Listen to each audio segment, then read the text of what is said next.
spring is just around the corner, but our garden is not ready at all. I don't know if you guys remember, if I get the shotgun on right, if you remember, but we had a container garden right out this door, and it was pretty small. It was just kind of to get things set up because we did get married last year. We just wanted things to look nice. But this year our goal is to create a garden that can feed a family of 4, even though it is just 2 of us right now. We want to make sure that we can get a garden that can feed us all and keep us fed for the whole year. So today we are going to start measuring out the space, marking up areas, and we did get a bunch of wood that we're going to be using to make all raised garden beds. And the reason that we're doing raised is, one, our soil quality isn't the best right now, and we didn't want to take the time to have to make it better because that can be time consuming. So this allows us to really choose the type of soil that we want. And we also do want to have like a pretty garden feel. So that's another reason why we're doing it this way as well. So I'm getting all of our stuff that we got. We're gonna go head outside and start measuring the area for our garden and talking through some of our ideas and what we're thinking for this process. So let's head outside. Let's kick things off with our plan. So before even starting this project, we knew that we had to come up with a plan, and over the winter, that is what we did. How many times do you think we redrew this garden? 1,000 times. Endless. Endless revisions. We chose different spots in our lawn. We were like driving the Jeep around trying to figure out areas. We cleared multiple areas for this garden. Yeah, we cleared a lot of different areas thinking we were going to put it there. But the first spot that we picked out is actually the spot that we ended up coming back to in the end. And the size that we chose, we wanted to choose an area that was going to be big enough that it'd be able to feed a family of 4. So right now it is just the 2 of us, but dependent on our growth as a family, we want to be able to feed enough people. So the end size of our garden is... It's 100 by 50. And something that is a big barrier for gardening in the Northeast is deer. They're quite the garden predator, so they will eat literally any and everything, even things that are deer resistant, they eat. So we actually knew then that we also needed to get fencing. So we were going to do our own fencing, but we ended up contracting that out. So we have 10-foot high deer fencing, or 8-foot. It's 8-foot high deer fencing, and then it has rodent proof on the bottom. So it's smaller sections as it gets larger and larger as it goes up. Yeah. And then for the garden beds, we decided that we were going to do raised garden beds. So we definitely went back and forth on if we wanted to sow straight into the ground versus doing raised garden beds. And I actually wanted to go right in the ground. And Chris won with raised garden beds because of a few different reasons. Yeah, I think it's just going to be easier for our backs if we're going to be going out there all the time, picking up things. And also with the dogs running through the garden, and they have kind of free range over there. So you really don't want them crushing things. Also, we have a lot of rabbits in the area, so keeping the vegetables off the ground is going to help there, and it generally looks nicer in my opinion. So yeah, and from there it was figuring out how we actually wanted to build the beds. So we also went through a few different methods here, and we decided to go with the Shishabong burning method. And we went with this method because it does help with the longevity of the wood, as well as making sure that it is bug proof and resistant to rain and decay. Yeah, it's not there's no preservatives in it besides the fact that it's been burned, so there's no chemicals going into the garden or leaking in. I know that's like a controversial subject, but it's going to be great. It's going to be very organic.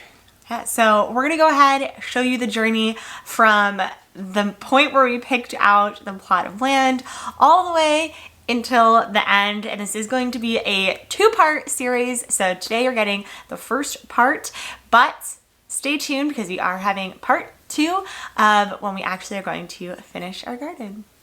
Very excited. Can't wait to have a bounty of vegetables and fruits. Yeah. Finally gonna bust out the wood. We got our table set up and we're gonna start making cuts, scorching the wood to protect it, and then putting together the boxes. So let's get the wood out.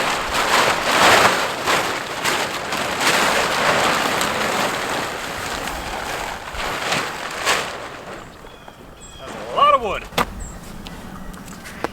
Just moving this is gonna be a project. The first cut is the deepest. The first cut is the deepest. Baby, I know. Our goal for today is basically to take all of this wood and scorch it. So cut it down into the size that we need and then scorch it with fire. And this way it will keep it from getting too wet or making sure that it just withstands time longer. So we're gonna take you through the whole process, making sure that we cut down everything to size for the boxes. We'll scorch it down and then we will start to assemble the boxes. Our goal today is to get all of that done because it is supposed to rain this week and we wanna make sure that everything is protected. So hopefully it works.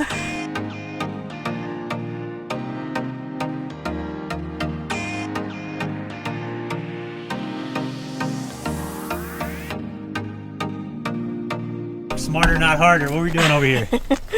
Right now what I'm doing is I'm going in between them when they're right next to each other and I'm measuring 2 out at the same time so you don't have to remeasure.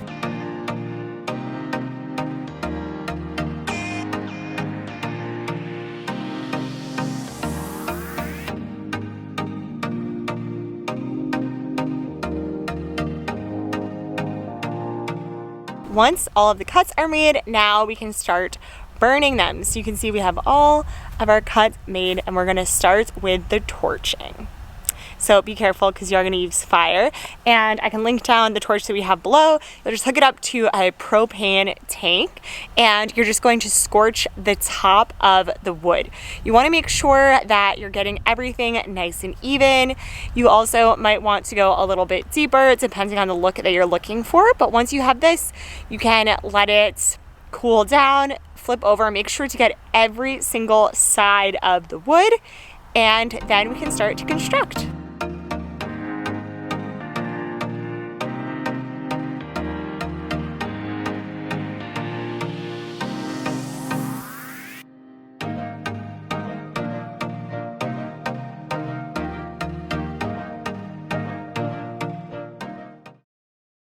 Takes forever.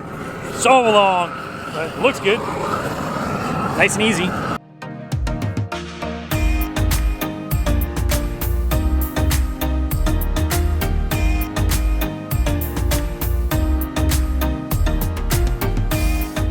It's official. We finally finished all of the wood burning and now we can move on to the next step, which is cutting all of the wood into the right shapes, and then we'll get to start assembling, which is very exciting. I feel relieved that we're done with burning them now, at least. A lot more to go.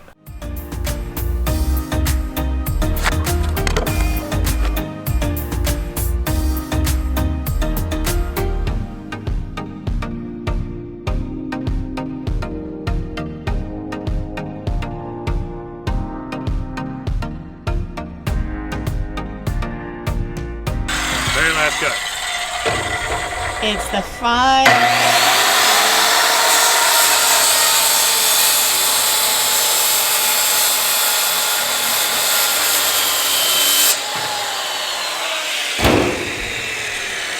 Woo! Feels great, feels great. That was a lot of wood. In hindsight, should have just ordered the correct sizes and I wouldn't have to cut a single thing. And we'd have been done like a lot earlier, but you live, you learn.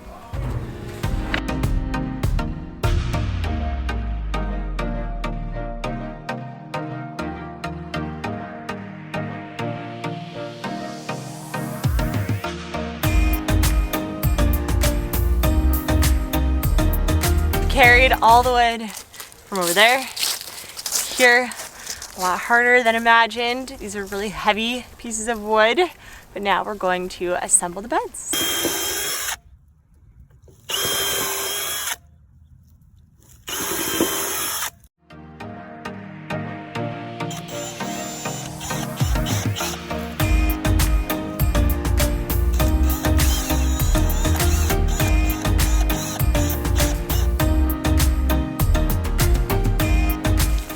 1 bed done, got some snacks, and we're on to bed 2 of 14 beds.